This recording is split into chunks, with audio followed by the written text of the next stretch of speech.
Hello दोस्तों, स्वागत है आप सभी का एक बार फिर से हमारे YouTube चैनल ज्ञान स्टार प्लस में।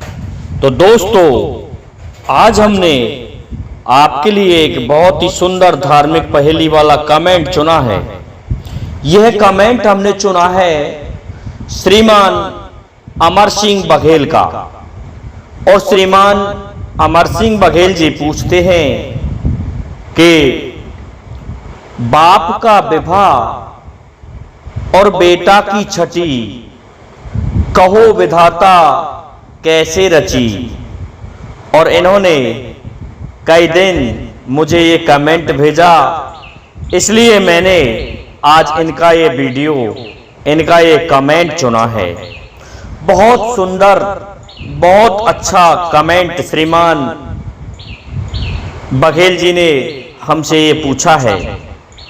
श्रीमान अमर सिंह बघेल जी, आपका प्रश्न बड़ा अनूठा है और इसी तरह के सुंदर सुंदर कमेंट आप किया करें तो अच्छा है, और जिससे ज्ञानवर्धन भी अच्छा होता है। विद्वान व्यक्तियों की यही पहचान होती है, अनूठा प्रश्न पूछना। आपने बहुत अच्छा क्वेश्चन पूछा है।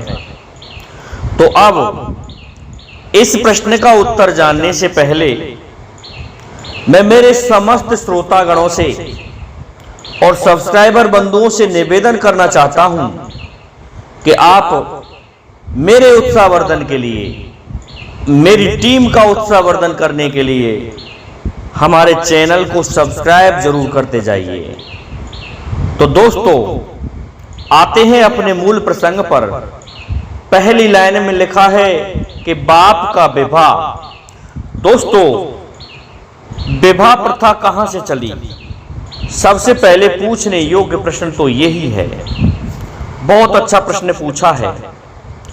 तो हुआ क्या, सृष्टि के प्रारंभ में तीन देवता ब्रह्मा, विष्णु और महादेव आदि शक्ति द्वारा प्रकट किए गए, पैदा किए गए। कहने को तो यह भी कहा जाता है कि पहले गुरुजी में जन्मा और उसके बाद बड़ा भाई, सबसे पीछे पिताजी जन्मे, उसके बाद हमारी माई। इस तरह की पहेली भी बनती है। तो दोस्तों, सबसे पहले श्री हरि विष्णु का जन्म हुआ, उसके पश्चात ब्रह्मा जी का हुआ, और उसके पश्चात इन सब के जो पिता कहलाए भगवान शिव, जिन्हें महाकाल कहा जाता है, वे पैदा हुए। और फिर उनसे शर्त रखी गई कि आप मुझसे विवाह कीजिए माता आदि शक्ति द्वारा।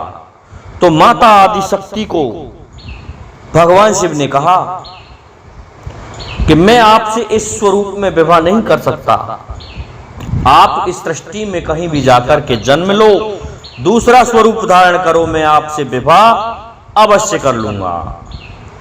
तो दोस्तों, माता आदि शक्ति ने प्रजापति दक्ष के यहां पर जाकर के जन्म लिया, और प्रजापति दक्ष के यहां जन्म लेने के पश्चात भगवान शिव से उनका विवाह हुआ। दोस्तों, इससे पहले विवाह की कोई परंपरा नहीं थी। तो भगवान शिव सभी का बाप हुआ, तो बाप का विवाह भी यहां से प्रारंभ होता है। दोस्तों, इस जगह पर ब्राह्मण के रूप में ब्रह्मा जी को काम में लिया गया, और जमाई की प्रथा पूरी करने के लिए, जो एक जमाई काम में आता है, मेहमान काम में आता है, वह प्रथा श्री हरि विष्णु ने पूरी की। और पंडित रीति रिवाजी से जो धर्म विवाह होते हैं, वह रस्म कराई गई प्रजापति दक्ष के यहां। उस समय से ही दोस्तों ये विवाह प्रथा शुरू हुई। इससे पहले आप कथा पढ़ेंगे पुराणों में देखेंगे तो विवाह किसी का नहीं हुआ था। कोई भी किसी की पुत्री से और वैसे ही विवाह कर लेते थे, गंधर्व विवाह कर लेते थे। एक प्रकार से फेरे नहीं डाले जाते थे, बंद नहीं खोले जाते थे, भट्टी पूजन नहीं कराया जाता था। दोस्तों, बंद खुलाई की प्रथा भी भगवान शिव के यहाँ से ही चली है। बंद इसलिए खोले जाते हैं कि भगवान शिव ने जब फेरा डल रहे थे उस समय ब्रह्मा जी वहां ब्राह्मण के रूप में उपस्थित थे। तो ब्रह्मा जी एक चालाकी कर गए कि माता सती का मुंह देख गए, उठा करके घूमट में से के देखते हैं भगवान शिव की पत्नी कैसी है। ऐसा करने से उनका वीर्य स्खलित होने लगा, जिससे कि उनका शुक्र जब स्खलित हुआ, इस बात का पता चल जाता है भगवान शिव को, और भगवान शिव ने कुपित होकर के इनका एक शीश काट दिया। तो दोस्तों, ये कथा शिव पुराण में मिल जाती है। तो जब वह तांडव होने लगा बजाय विवाह के, तो चतुरानन ब्रह्मा जी कहने लगे कि मैं तुम्हारे यहां अब पंडिताई नहीं करूंगा। तो वह मंडप गिरने लगा था। उस मंडप को साधने के लिए भगवान शिव ने अपने सर्प के बंदों को लगा दिया था। सर्प ने बांध लिया था उस मंडप को। उसके पश्चात जब फेरे डल गए, ब्रह्मा जी चले गए, दक्षिणा मिल गई ब्रह्मा जी को, तो भगवान शिव से कहा कि प्रभु, ये मंडप तो हमसे खुलता ही नहीं है। तो भगवान शिव ने कहा कि मैं खोल दूंगा, लेकिन ये तो बंद कहलाएंगे, इसलिए आपको मुझे कुछ दान में देना पड़ेगा। तो बताते हैं दोस्तों, जैसी श्रद्धा थी प्रजापति दक्ष की, वो बंद खुलाई में भगवान शिव के लिए दिया गया। और बंद थे दोस्तों वो सर्प के द्वारा बंधे हुए, इसलिए बंद खोले जाते हैं दोस्तों। उसके पश्चात अन्य जो रस्में थी वो सभी पूरी कराई गई। तो वहां से बाप का विवाह हुआ। हमारा सभी का बाप, संसार के चराचर का बाप भगवान शिव ही है। तो दोस्तों, ये तो पहली लाइन का उत्तर रहा। लेकिन दोस्तों, आगे की जो बात है वो बहुत ही महत्वपूर्ण है। आगे लिखा है बेटे की छठी। तो दोस्तों, बेटे की छठी क्यों पूजी जाती है, क्यों मनाई जाती है, सबसे अच्छा प्रश्न है। तो दोस्तों, क्या हुआ, प्राचीन समय में एक ग्वालिन थी। उस समय दोस्तों ऐसे खास व्यापार तो नहीं थे, दही दूध के व्यापार जरूर थे। तो वे ग्वालिन प्रत्येक दिन अपने दही दूध को बेचने जाया करती थी। और दोस्तों हुआ क्या, वह ग्वालिन गर्भयुक्त थी, उसके गर्भ था।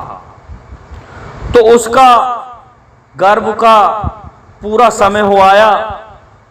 तो वह ग्वालिन सोचने लगी, क्यों ना मैं ऐसा करूं, इस दही दूध को और बेच देती हूं। यदि मुझे प्रसव पीड़ा हो गई तो ये दही दूध यहीं पर खत्म हो जाएगा, बिगड़ जाएगा, समाप्त हो जाएगा। ऐसा सोच करके वे दही को और दूध को अपना जो भी था बेचने के लिए चल देती है। तो रास्ते में जा रही थी कि उसे अचानक प्रसव पीड़ा हुई। दोस्तों, ऐसा भी माना जाता है कि जो स्त्रियां अपने शरीर से शारीरिक कार्य करती हैं, डोलना फिरना, पुराने टाइम में चाकी चलाना, तो उनको गर्भ पीड़ा, प्रसव पीड़ा ज्यादा समय तक परेशान नहीं करती, नॉर्मल ही डिलीवरी हो जाती है दोस्तों। तो ऐसा ही हुआ, उसको वह डिलीवरी हो गई, शिशु को उसने जन्म दे दिया। अब उसने शिशु को जन्म दे दिया तो उस शिशु को वह एक जड़बेरी का वृक्ष उसके नीचे लिटा करके चली जाती है और अपने दही दूध को बेच देती है गांव में जाकर के। इधर क्या होता है, एक किसान हल जोतने के लिए अपने हल को लिए जा रहा था तो वहां होकर के उस वृक्ष के नीचे से रास्ता था तो उसने देखा नहीं और उसका हल टिकता हुआ जा रहा था, जोतता बैल चलते जा रहे थे कि उसका फाल उस बच्चे में लग गया। बच्चे में फाल लगने से किसान दंग रह गया। किसान ने सोचा निश्चित ही ये किसी का शिशु है, यही कार्य कर रहा होगा खेतों में, लेकिन ये तो मर जाएगा और वह कहीं उसे पता नहीं है, कहीं ना कहीं खेतों में कार्य में लगा हुआ है। ऐसा सोच करके दोस्तों, क्योंकि भादों का माह था तो भाद्रपद के महीने में उस किसान ने, बताते हैं, उस शिशु का प्राथमिक उपचार किया। उसका जो शरीर फटा था उसको सिल दिया वापस कांटों के द्वारा और सिलने के पश्चात उसे चुपचाप वहीं सुला करके भाग गया। इधर वह ग्वालिन बेच करके अपने दही दूध को आती है और अपने शिशु को देखती है तो शिशु का पेट फटा हुआ है लेकिन टांके दे रखे थे उस समय भी। तो दोस्तों, वह समझ गई कि मैंने ये पाप किया है, क्योंकि मुझे तो सूतक जो लग गए और लोगों को मैंने ये दुर्गंध बेच दी। ऐसा सोच करके वह गांव में डोली और क्षमा मांगती हुए घूमी कि मैंने तुम्हारा धर्म नष्ट कर दिया क्योंकि मुझे शिशु पैदा हो गया था। दोस्तों, ऐसा माना जाता है शिशु पैदा होने के जब तक बच्चा पूरा उसका स्नान ध्यान नहीं हो जाता, पवित्र नहीं माना जाता है। इस कारण से जो भी उसके वहाँ से कोई भी प्रसादी अन्न खाता है तो वह सूतक माना जाता है। तो उसने क्षमा मांगी और ग्रामीण स्त्रियों ने उसको क्षमा कर दिया। तो दोस्तों, इस प्रकार से छठी पूजी जाती है। छठी इसलिए पूजी गई कि छठी षष्ठी देवी की आराधना होती है। षष्ठी देवी बच्चे को विघ्नों से बचाती है। तो षष्ठी देवी ने ही उस किसान को ये बुद्धि दी थी जिससे वह बच्चा उस दिन बच गया। अब दोस्तों, आपने एक शब्द और सुना होगा कि बेटे तुझे छठी तक का दूध याद आ जाएगा, ध्यान रख लेना। इस तरह से कह देते हैं। ये बात सत्य है, क्योंकि छठी का जो दूध होता है वह शिशु के लिए बहुत कठिन होता है, कठिनाई से युक्त होता है। क्योंकि जब छठी का दूध था वह, तो उस दूध को भी वह शिशु नहीं पी पाया और उसके हल्की चोट लग गई थी। और कहते हैं कि श्री कृष्ण जन्माष्टमी से पहले छठ के दिन भगवान श्री कृष्ण के बड़े भाई बलभद्र, बलराम, हलधर का जन्म हुआ था। तो हलधर छठ के दिन पैदा हुए थे भाद्रपद कृष्ण पक्ष में, इसलिए भी छठ को मनाया जाता है। और भगवान कृष्ण ने ये सब दुविधाओं से उबरने के लिए छठ को ही चुना, क्योंकि छठ जो माता होती है, षष्ठी जो देवी होती है, वह रक्षा करती है शिशु की। जब बलदाऊ और कृष्ण दोनों भाई पैदा हो गए तो उन पर एक के बाद एक संकट आता गया। इस प्रकार से इन संकटों के निवारण के लिए छठ का षष्ठी देवी की आराधना कराई गई नंद बाबा द्वारा और छठी पूजन संस्कार किया गया। दोस्तों, बच्चे के 16 संस्कार बताए गए हैं। 16 संस्कारों में छठी पूजन भी एक संस्कार माना जाता है, जिसे मनाने से बच्चे को दीर्घ आयु अच्छा स्वास्थ्य प्राप्त होता है। तो यही हुआ दोस्तों।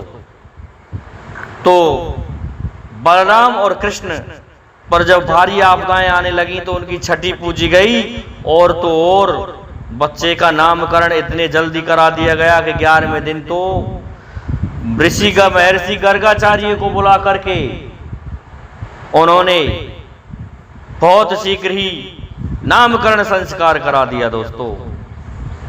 और बताते हैं छठी के दिन बच्चे को इस तरह का एक छल्ला पहनाया जाता है, एक कड़ा पहनाया जाता है, जो कि उसका तगा सूत्र होता है, मंगल सूत्र होता है, एक प्रकार का रक्षा सूत्र होता है। वह सूत्र सब प्रकार से बच्चे को सुरक्षित करता है। तो इस कारण से छठी मनाई गई। और छठी का दूध यूं ही याद आता है, क्योंकि छठी के दिन तो बच्चे पर संकट ही संकट होते हैं, लेकिन जो छठी माता होती है, जो देवी होती है, वही बच्चे की रक्षा करती है। दोस्तों, छठवें दिन तक वैसे भी जो माँ शिशु को जन्म दे चुकी होती है, वह भी अन्न आदि खाने लगती है, जिससे दूध में भी कुछ ऐसे तत्व आते हैं अन्न के, जिसके कारण उन्हें पीने में, उस दूध को पीने में बच्चे को परेशानी होती है। तो छठी का दूध सबसे कठिन माना गया है। इसीलिए दोस्तों ये छठी मनाई गई, बच्चे से हमारे जो जितने भी भय होते हैं, डर होते हैं, उन डरों को हटाने के लिए। दोस्तों, आज के लिए इतना ही काफ़ी है। जय हिंद, जय भारत, जय जय श्री राधे, जय जय श्री राम।